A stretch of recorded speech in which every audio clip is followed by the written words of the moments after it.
Bonjour à tous. Le pape Benoît XVI a fêté hier le 13 mai à Fatima. 500 000 fidèles sont venus du Portugal et de toute l'Europe participer à l'Eucharistie qu'il a célébrée dans la matinée sur l'esplanade du sanctuaire. Benoît XVI qui est aussi allé prier sur la tombe des deux jeunes voyants, Jacinta et Francisco.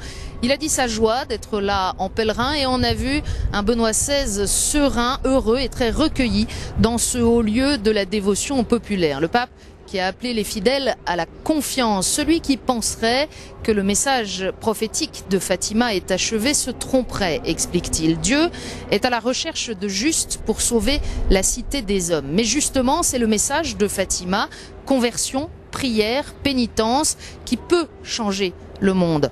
Le pape qui a invité également les catholiques à témoigner de l'amour du Christ avec joie, cette joie qui caractérisait Jacinta.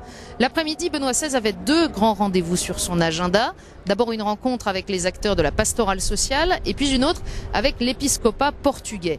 Il a encouragé les premiers à baser leur action sur la doctrine sociale de l'Église, sur sa sagesse, mais aussi à faire en sorte que les organisations catholiques aient une identité claire. Et il a invité les laïcs à s'engager dans des programmes d'assistance, d'éducation, de charité, mais aussi dans des initiatives qui défendent toutes les dimensions de l'être humain. Il faut rappeler là que le Portugal est un pays qui a récemment légalisé l'avortement et le divorce, qui s'apprête à faire autant avec le mariage homosexuel.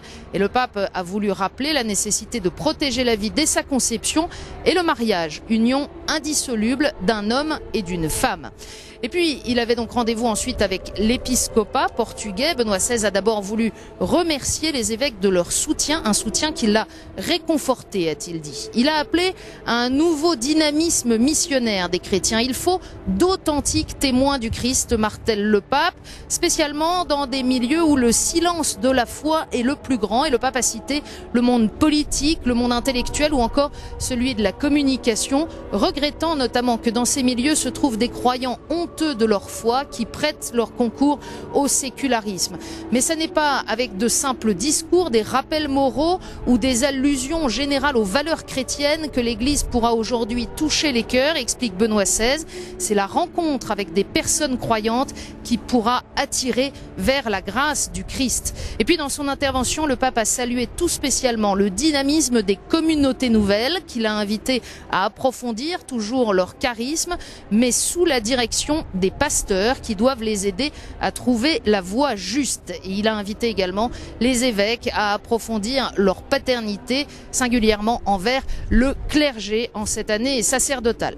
Après ces 2 jours de pèlerinage, le pape s'apprête ce matin à quitter Fatima, direction la capitale du Nord, comme on l'appelle ici. C'est à Porto qu'il célébrera la dernière messe de ce voyage.